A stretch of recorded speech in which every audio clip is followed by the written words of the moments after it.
పిల్లలకి, పెద్దలకి అందరికీ విజ్ఞాన వినోదాన్ని అందించే చందమామ కథలకి స్వాగతం. ఈరోజు మరికొన్ని చందమామ కథల్ని విందాం. కథ పేరు సమర్థుడు. ఇక కథలోకి వెళ్తే, దంతుపూరి రాజ్యాన్నేలే మహారాజు పద్మనందుడు మారువేషంలో దేశ సంచారం చేస్తూ ఒక గ్రామంలో అనుకోకుండా ఉన్న పలాన్న జబ్బుపడ్డాడు.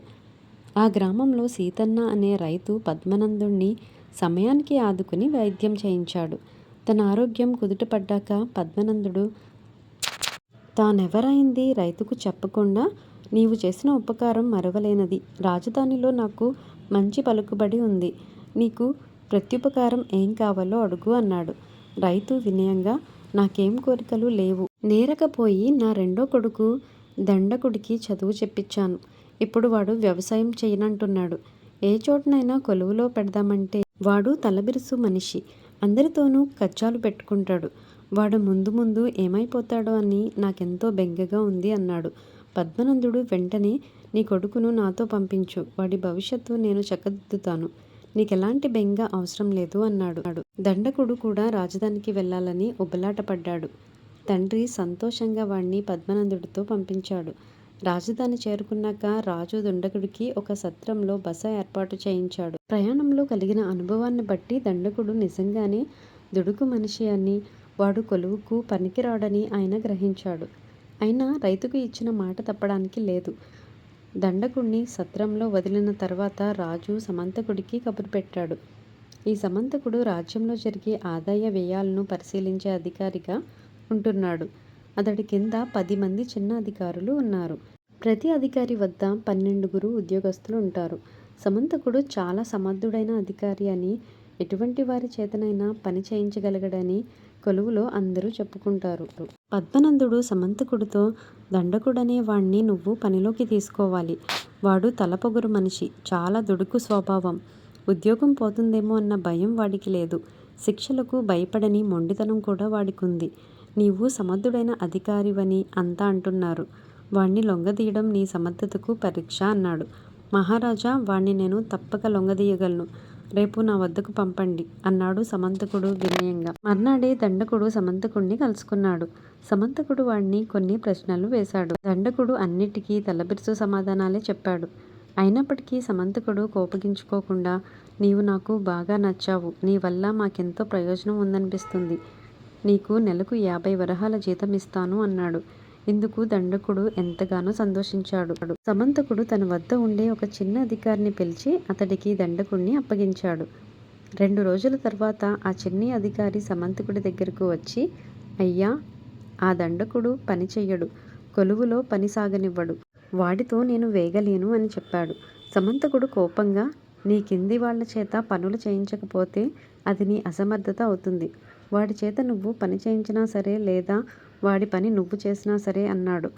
ఆ రోజు నుంచి చిన్ని అధికారి దండకుడి పని కూడా తానే చేస్తూ ఉండేవాడు. ఈ కారణం వల్ల అతడికి దండకుడంటే చాలా కోపంగా ఉండేది. రోజు వాణ్ణి బెదిరిస్తూ ఉండేవాడు. నీ సంగతి రాజుకు తెలిస్తే ఏదో రోజున ఆయన నిన్ను కఠినంగా శిక్షిస్తాడు. ఇక్కడి శిక్షలు భరించలేనివిగా ఉంటాయి, జాగ్రత్త అనేవాడు చిన్న అధికారి. దండకుడు ఈ మాటలు లెక్క చేసేవాడు కాదు. కానీ రాజు విధించే శిక్షలు ఎలా ఉంటాయో మాత్రం వాకప్ చేసి తెలుసుకున్నాడు. అవి నిజంగానే చిన్న అధికారి చెప్పినట్లు చాలా కఠినంగా ఉన్నాయని వాడికి అనిపించింది. కొన్నాళ్ల తరువాత రాజు పద్మనందుడు సమంతకుడిని పిలిచి, దండకుడు ఎలా పనిచేస్తున్నాడు, దారికి వచ్చినట్టేనా అని అడిగాడు. రాక ఎక్కడికి పోగలడు మహారాజా అన్నాడు సమంతకుడు వినయంగా. రాజు ఆ జవాబుకు తృప్తి పడక రహస్యంగా దండకుడిని గురించి వివరాలు తెలుసుకుని సమంతకుడికి కబురు పెట్టి, నువ్వు దండకుడి ప్రవర్తనలో మార్పు తీసుకురాలేదు. నీ అధికార బలంతో అమాయకుడైన కింది అధికారిని బెదిరించి అతన్ని శ్రమ పెడుతున్నావు అన్నాడు కోపంగా. అతడు అమాయకుడు కాదు మహారాజా. అధికారి దండకుడి చేత పని చేయించలేకపోతే అది అతడి అసమర్థత అవుతుంది. అతడు తన అసమర్థతను శిక్ష అనుభవిస్తున్నాడు అన్నాడు సమంతకుడు. ఆ అధికారికి చేతకాని పక్షంలో దండకుణ్ణి మరొక సమర్థుడైన అధికారి దగ్గరకు మార్చలేకపోయావా అన్నాడు రాజు. దండకుడి సంగతి వాళ్ళందరికీ తెలిసిపోయింది. వాడిని వాళ్ళు పనిలోకి తీసుకోరు అన్నాడు సమంతకుడు. అయితే నువ్వు నా పరీక్షలో ఓడిపోయావు అన్నాడు రాజు. లేదు మహారాజా, తమరు నాకు అదనంగా ఒక మనిషిని ఇచ్చారు. అప్పటి నుంచి అదనంగా ఒక మనిషి చేయగల పని కొలువులో జరుగుతున్నది అన్నాడు సమంతకుడు. అలా కాదు, నువ్వు దండకుడి నుంచి పని రాబట్టుకున్నప్పుడే సమర్థుడైన అధికారి అనిపించుకుంటావు అన్నాడు రాజు. నాకు మరికొంత గడువు ఇవ్వండి, నా సమర్థతను రుజువు చేస్తాను అన్నాడు సమంతకుడు. రాజు పద్మనందుడు ఇందుకు అంగీకరించాడు. సమంతకుడు మర్నాడే దండకుడిని పిలిపించి, నీకు కొలువులో ఉద్యోగం చేయాలని ఉన్నదా లేదా అని అడిగాడు. దండకుడికి ఉద్యోగం నచ్చింది. రాజధానిలో ఇంటి అద్దెతో సహా వాడికి 25 వరహాలు కూడా ఖర్చు అవడం లేదు. గ్రామం కన్నా పట్టణ జీవితం బాగుంది. ఈ సంగతి వాడు సమంతకుడికి చెప్పాడు. సమంతకుడు కొంచెం సేపు ఆలోచించి, నువ్వు తలబిరుసు మనిషివి, పని చెయ్యవని నీ అధికారి చెప్తున్నాడు. కానీ నేనా మాటలు నమ్మడం లేదు. నీలో నాకు వినయ గుణం కనబడుతుంది. కొంతకాలం పాటు నేనే నీ సమర్థతను పరీక్షిస్తాను. ఆ అధికారి మాటల్లో నిజం కనబడితేనే నీ ఉద్యోగం తీసేస్తాను. నువ్వు సమర్థుడువని రుజువైతే ఆ అధికారి ఉద్యోగం తీసేస్తాను. అంతేకాకుండా నీ జీతం పెంచుతాను అన్నాడు. ఆ రోజు నుంచి దండకుడితో ఊహించని మార్పు వచ్చింది. కొన్ని రోజుల్లోనే వాడు పనిలో మంచి సమర్థుడని పేరు తెచ్చుకున్నాడు. ఈ సంగతి విన్న రాజు ఆశ్చర్యపడి సమంతకుడిని పిలిపించి, దండకుడితో ఇంత మార్పు ఎలా తేగలిగావు అని అడిగాడు. వాడికి ముందు ఎక్కడి కొలువులో ఉన్న సౌఖ్యం తెలియజేశాను. తరువాత వాడి మీద చిన్న అధికారి ఫిర్యాదులు చేస్తున్నాడని, కానీ వాటిని నేను నమ్మడం లేదని చెప్పాను. వాడు నిజంగా సమర్థుడైతే చిన్ని అధికారిని పనిలోంచి తొలగిస్తానని కూడా చెప్పాను. ఆ అధికారి మీద వైరం కొద్దీ వాడు ఎంతో శ్రద్ధగా పనిచేయడం మొదలుపెట్టాడు. ఒకసారి పనిచేయడం అలవాటు పడిన తర్వాత వాడు మామూలుగా అందరి ఉద్యోగుల్లాగానే తయారయ్యాడు అన్నాడు సమంతకుడు వినయంగా.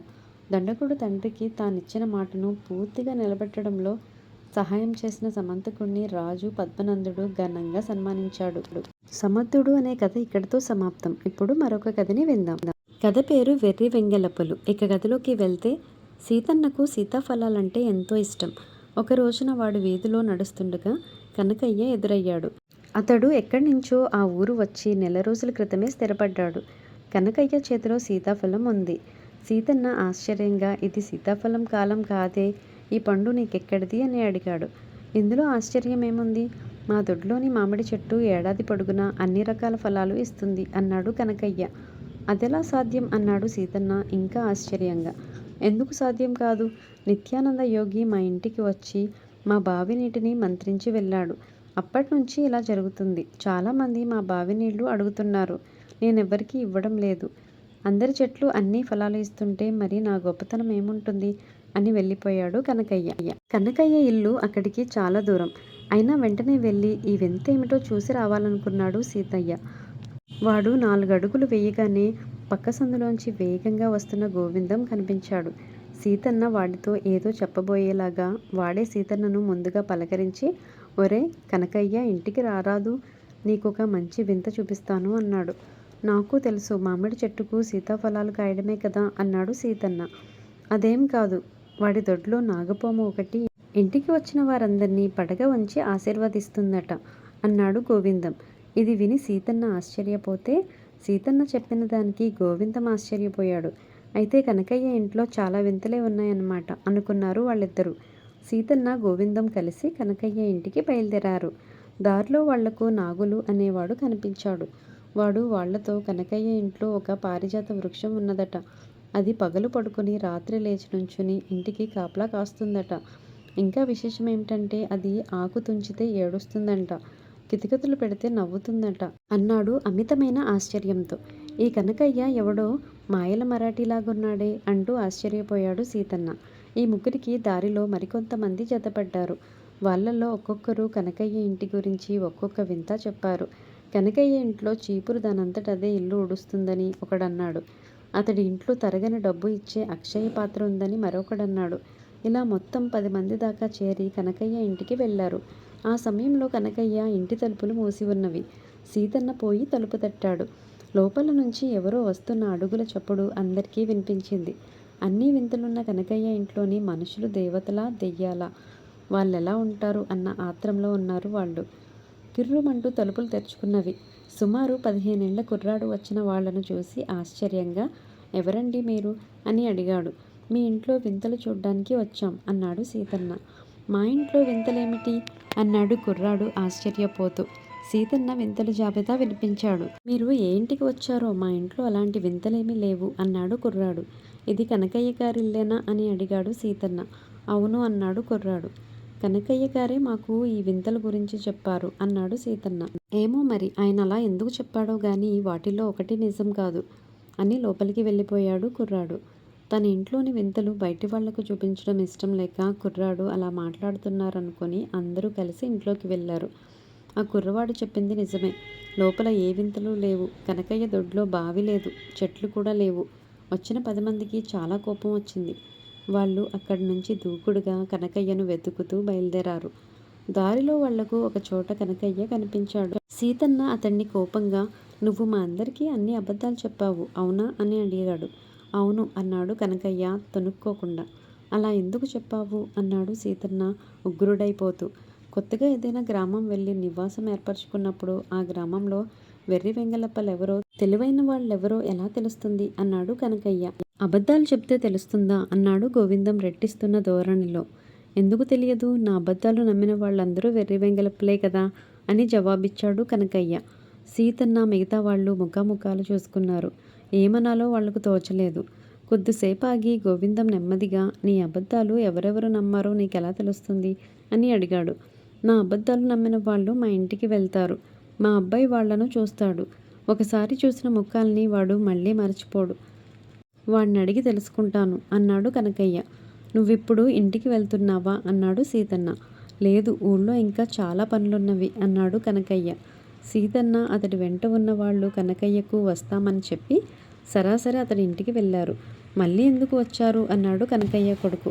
అందరం తలో వరహా ఇచ్చుకుంటాం. మేము మీ ఇంటికి వచ్చి వింతల గురించి అడిగినట్టు మీ నాన్నకు చెప్పకూడదు సరేనా అని అడిగాడు సీతన్న. అలాగే చెప్పను అని కనకయ్య కొడుకు అన్న తర్వాత సీతన్న వాడికి 10 వరహాలు ఇచ్చి మిగతా వాళ్లతో బయలుదేరి వెళ్ళాడు. కనకయ్య ఊరంతా తిరిగి రాత్రికి ఇల్లు చేరాడు. కనకయ్య కొడుకు తండ్రిని చూడగానే ఉదయం నుంచి సాయంకాలం దాకా వచ్చిన వాళ్ల వల్ల మొత్తం 500 వరహాలు వసూలైంది. నువ్వు అప్పు చేయకుండా వ్యాపారం మొదలు పెట్టవచ్చు అన్నాడు సంతోషంగా నవ్వుతూ.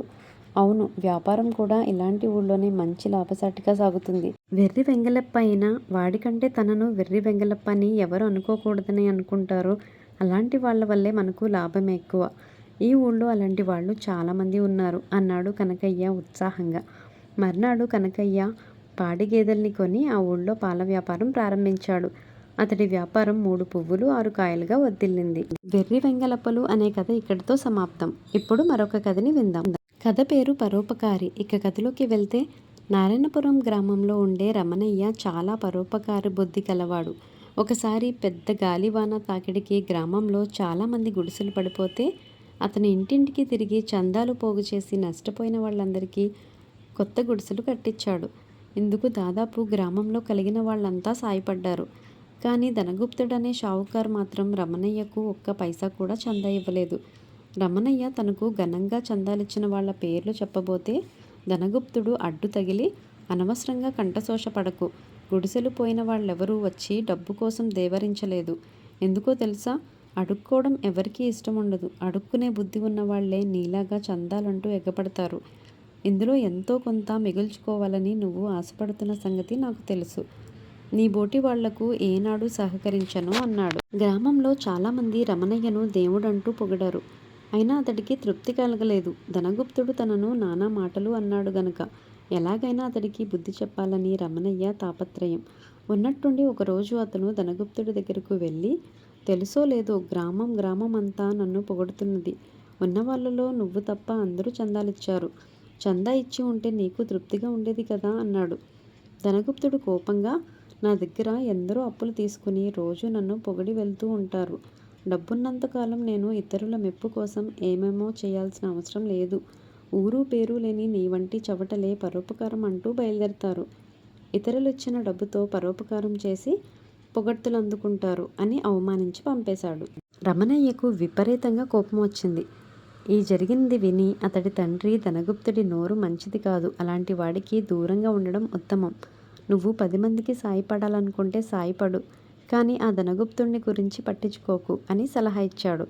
తండ్రి సలహా రమణయ్యకు నచ్చలేదు. అతను స్నేహితులకు జరిగింది చెప్పుకున్నాడు. వాళ్ళు రమణయ్యను ఓదార్చుతూ, ఆ ధనగుప్తుడు అన్నంత మాత్రాన నువ్వు చెవటవైపోతావా? అలాంటివి పట్టించుకోకు అన్నారు. ఆశ్చర్యం ఏమంటే రమణయ్య వల్ల ఉపకారం పొందిన వాళ్ళు కూడా మీరు దేవుడి లాంటి వారు కాబట్టి అందరి చేత మాటలు పడి మాకు ఇల్లు కట్టించారు అని అతన్ని మెచ్చుకున్నారే తప్ప ధనగుప్తుడి ప్రవర్తనను ఎవరూ ఖండించలేదు. ఈ గొడవ విన్న ఊరి పెద్దలు రమణయ్యను రచ్చబండ వద్దకు పిలిచి, ఒరే ధనగుప్తుడిది దుందుడుకు ధోరణి, అయినదానికి కానిదానికి మాట జారుతూ ఉంటాడు. నువ్వు బాధపడకు, అతగాణ్ణి మందలించాలనే మాకు ఉంది. కానీ అందువల్ల ప్రయోజనం ఉండదు. మమ్మల్ని పురుగుల కింద తీసిపాడేస్తాడు అన్నారు ఊరడిస్తూ. ఇంత జరిగాక రమణయ్య ధనగుప్తుడి గురించి కొంత లోతుగా ఆలోచించాడు. ధనగుప్తుడికి బాగా డబ్బుంది. గ్రామంలో అందరికీ అతడితో ఎంతో అవసరం ఉంది. అందువల్లనే ధనగుప్తుడిని తప్పు పట్టడానికి అందరూ భయపడుతున్నారు. తన కసి తీరేలాగా ధనగుప్తుడిని అవమానం పాలు చేయడం ఎలా అని రమణయ్య పథకాలు వేస్తుండగా అతడికి ఒక మంచి అవకాశం చిక్కింది. దూర ప్రాంతం నుంచి మల్లుడొకడు రమణయ్య ఇంటికి వచ్చి, మల్ల విద్యలో నాకు ఎన్నో మెలకువలు తెలుసు. అవన్నీ ప్రదర్శించి మీ గ్రామస్తులకు వినోదం కలిగిస్తాను. అందరూ కలిసి నాకు 100 వరహాలిస్తే తృప్తి పడతాను అన్నాడు.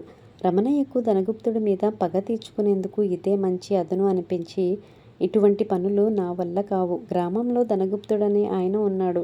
ఆయనకు మల్ల విద్యలంటే భలే సరదా. వెళ్ళి అడిగావంటే తప్పక సహాయం చేస్తాడు అన్నాడు. మల్లుడు ధనగుప్తుడు ఇంటికి వెళ్ళి తన ప్రతిభను గురించి చెప్పుకుని, తమకు మల్ల విద్యలంటే చాలా ఇష్టమని విన్నాను. నా వినోద ప్రదర్శనకు తగిన ఏర్పాట్లు చేయించి బహుమతిగా 100 వరహాలిప్పించండి అన్నాడు. ధనగుప్తుడికి మల్లుడి మాటలు వింటూనే చాలా కోపం వచ్చింది. ఆయన మల్లుడికేసి చీడ పురుగును చూసినట్లు చూస్తూ, ఒళ్ళు పెంచుకుని తిండి కోసం ఇతరుల మీద ఆధారపడే వాళ్ళంటే నాకు అసహ్యం. మల్ల విద్యలంటే నాకు పరమ రోత. వచ్చిన దారినే వెళ్ళు అని మల్లుడిని అవమానించాడు. మల్లుడు పళ్ళు కొరుకుతూ రమణయ్య దగ్గరకు తిరిగి వచ్చి, నువ్వు నాకు అబద్ధం ఎందుకు చెప్పావు?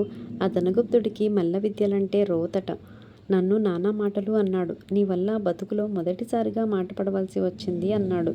అలాగా? ఆ ధనగుప్తుడు అనకూడని మాటలంటుంటే పడి ఊరుకున్నావా? నీవు మల్లుడివి కాదా? నీ విద్య చూపించలేవా? అన్నాడు రమణయ్య మల్లుడిని రెచ్చగొడుతూ. అవును, నా విద్య చూపిస్తాను అంటూ మల్లుడు రమణయ్యను గట్టిగా 4-5 దెబ్బలు వేశాడు. రమణయ్య బాధతో మూలుగుతూ, ఆ దుష్టుడు నిన్ను తిడితే నన్ను కొడతావెందుకు అని అడిగాడు. నీకు వాడి మీద ఏదో పగ ఉందని నాకు అర్థమైంది. నా చేత వాణ్ణి కొట్టించాలని నువ్వు పథకం వేశావు. నేను మల్లుడినే కానీ నీ నౌకర్ను కాదు. ధనగుప్తుడు నీ కారణంగానే నన్ను తిట్టాడు. అందుకే నేను నిన్ను కొట్టాను అని చెప్పి మల్లుడు వెళ్ళిపోయాడు. ఈ సంగతి తెలిసిన రమణయ్య తండ్రి అతడిని గట్టిగా మందలిస్తూ, ఆ ధనగుప్తుడు కందిరీగలా తుట్టేలాంటివాడు. కోరి కదిలించి బాధలెందుకు తెచ్చుకుంటావు?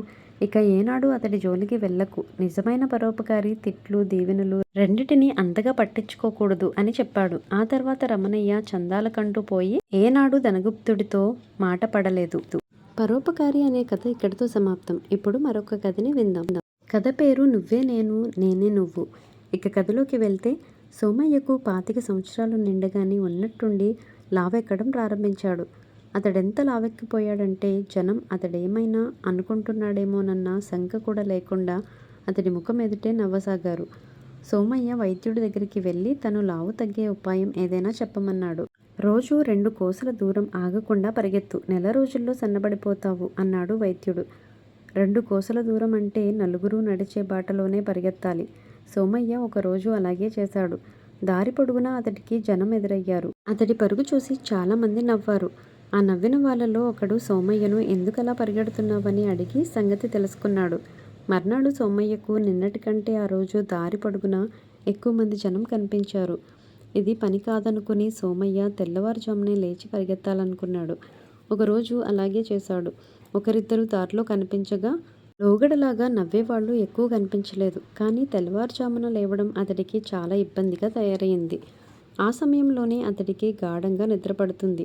సోమయ్య మళ్ళీ వైద్యుడి దగ్గరికి వెళ్ళి, పరిగెత్తడం చాలా కష్టంగా ఉంది.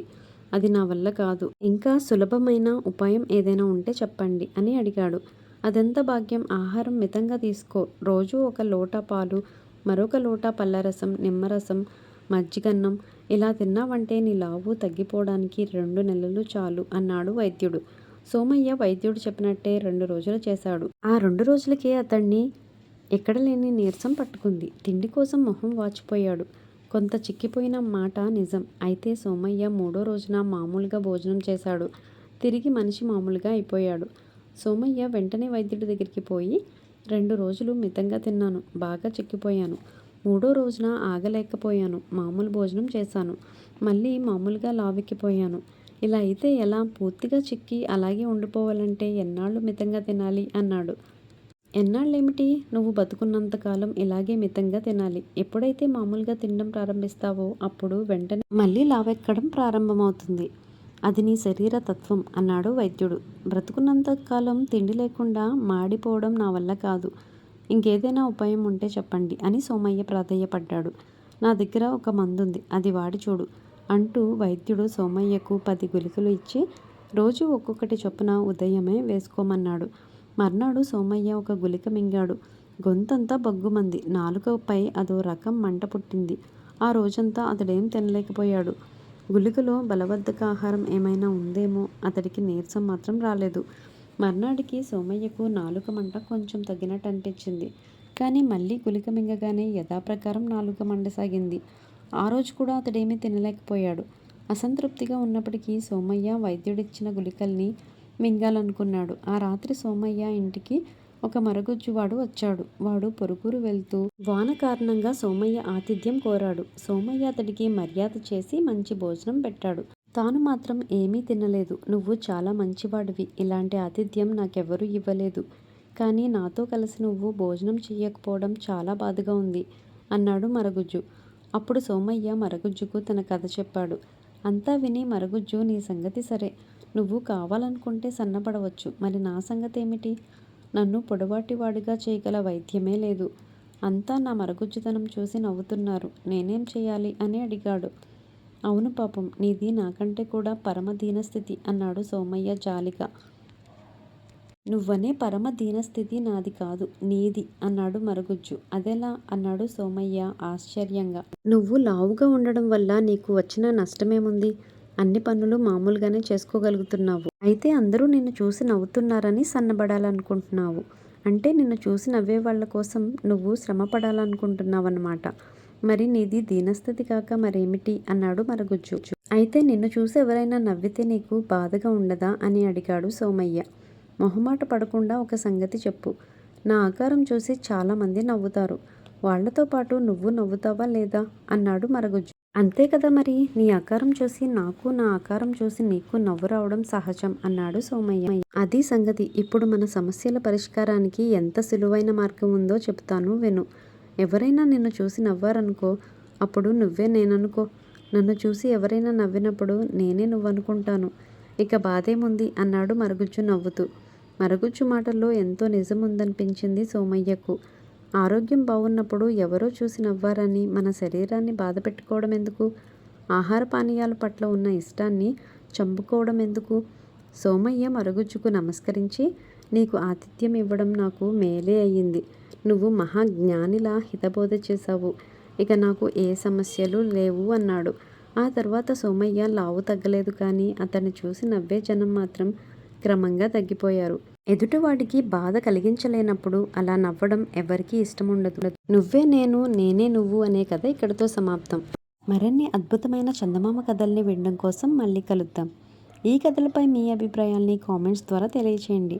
మరిన్ని మంచి చందమామ కథల కోసం మన ఛానల్ని సబ్స్క్రైబ్ చేసుకోండి.